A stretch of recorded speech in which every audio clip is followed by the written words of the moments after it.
Hey you guys, I'm Brian Paul, and it's time for some more PlayStation VR breaking news. First up, if you haven't played Here They Lie, well, now's your chance.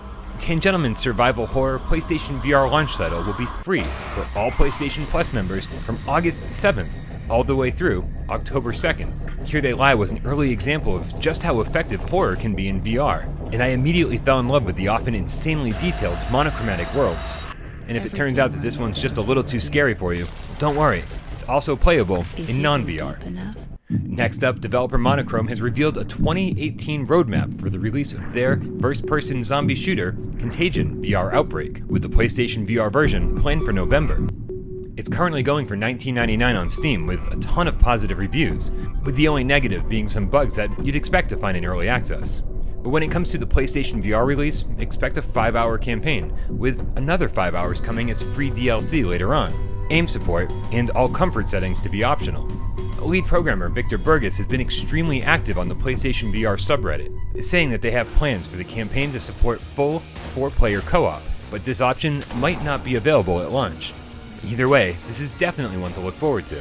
Next up, as we already know, ASTRO Rescue Mission is coming out October 2nd here in the States, October 3rd in Europe. But all the collectors out there will be happy to know that ASTRO is getting a physical release, with a listing already up on Amazon. Also available physically for pre-order is Zone of the Enders, The Second Runner Mars, which is coming September 4th, Gungrave VR on October 16th, and Wolfenstein Cyberpilot coming sometime next year. And if physical releases are your thing, check out the Kickstarter for Tokyo Chronos, a new visual novel coming for PlayStation VR. With 15 days to go, the Kickstarter still needs about $30,000 more in funding, but it's a project worth looking into. The development team is led by Kazuma Miki, the producer of Sword Art Online. And with Danganronpa VR seemingly relegated to just a demo, this might be the closest we get for a while. At the $60 tier, you can get a boxed copy of the PlayStation VR version, or at the $179 tier, you can get a limited edition collector's version. If you're interested in backing Tokyo Chronos, I'll leave the link in the description. And then finally, it wouldn't be a great breaking news report without the announcement of a new PlayStation VR game. Mind Labyrinth VR Dreams has more than 10 beautiful worlds to visit, and over 30 audio tracks by Hollywood Oscar-winning composers, and a ton of DLC planned. Quote, Mind Labyrinth lets you explore different kinds of imaginary environments and discover amazing new emotions in wonderful virtual dreams. It's a meditative journey with inspiring and encouraging phrases and actions to enhance the experience along the way.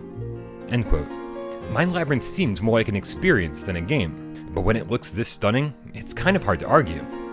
Scheduled to launch this month on Steam, the PlayStation VR version doesn't have a release date yet, but we've reached out to the developers for more information.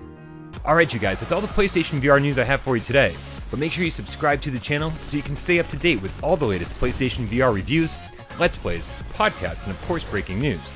As always, I'm Brian Paul, and I love you all.